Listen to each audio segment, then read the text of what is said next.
Shivkranti TV news अन्याय, अत्याचार, बेकायदेशीर कृत्य करणाऱ्या विरुद्ध शोषित पीडित न्याय देणारा एकच आवाज। शिवक्रांती टीव्ही दिनबंधू न्यूज संपादक सत्यशोधक शंकरराव लिंगे 73 87 37 78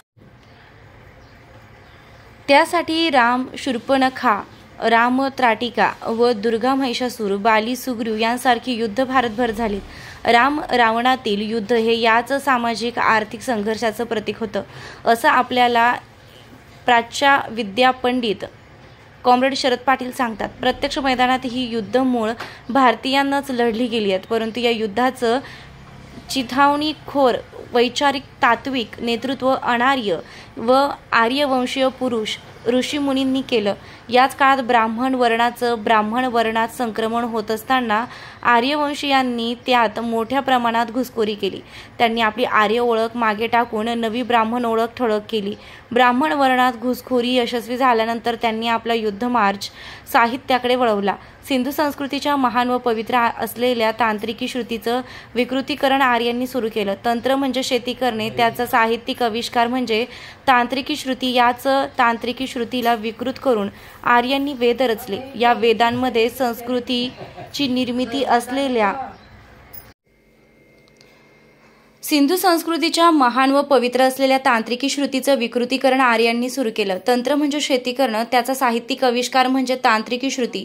याच तांत्रिकी श्रुतीला विकृत करून आर्यांनी वेद रचले। या वेदांमध्ये सिंधू संस्कृतीची निर्मिती असलेल्या निवृत्तींची प्रचंड बदनामी करण्यात आली, भटक भवानी म्हणून बदनाम करण्यात आलं। एकूणच मूळ भारतीयांच्या सिंधू संस्कृतीला हीन लेखायला सुरुवात झाली।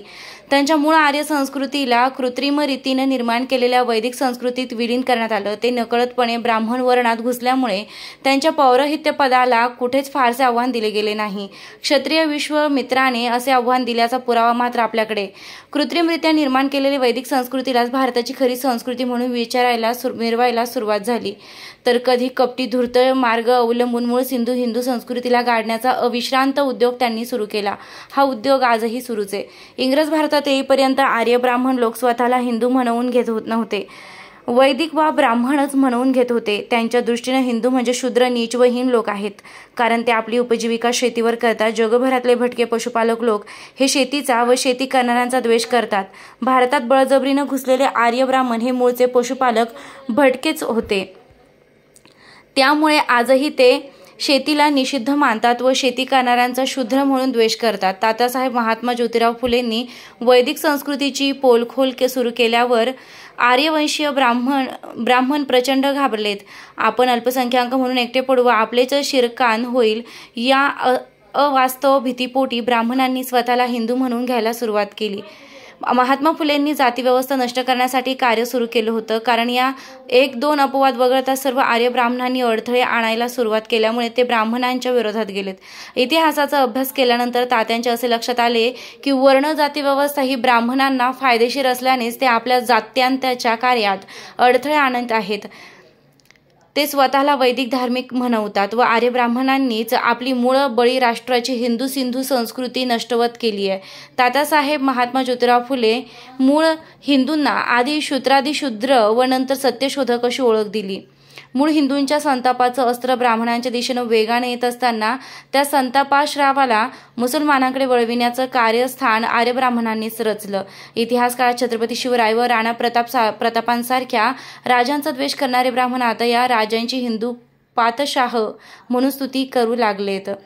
शाळा कॉलेज अभ्यासक्रमात हा खोटा इतिहास खरा इतिहास म्हणून शिकविला गेला, त्यामुळे मूळ हिंदू लोक बुद्ध, चार्वाक, संत व फुले शाहू आंबेडकरांची वर्ण जाती विरोधी शिकवण विसरलेत व ब्राह्मणांनी दिलेली मुस्लिम विरोधी शिकवण डोक्यात घेऊन दंगलखोर बनलेत। अशा प्रकारे वर्ण जाती व्यवस्थेला नष्ट करू शकणारी हिंदू फौज मुसलमानांच्या विरोधात वाढू लागली, त्यामुळे वर्ण जाती व्यवस्थेला जीवदान मिळाले।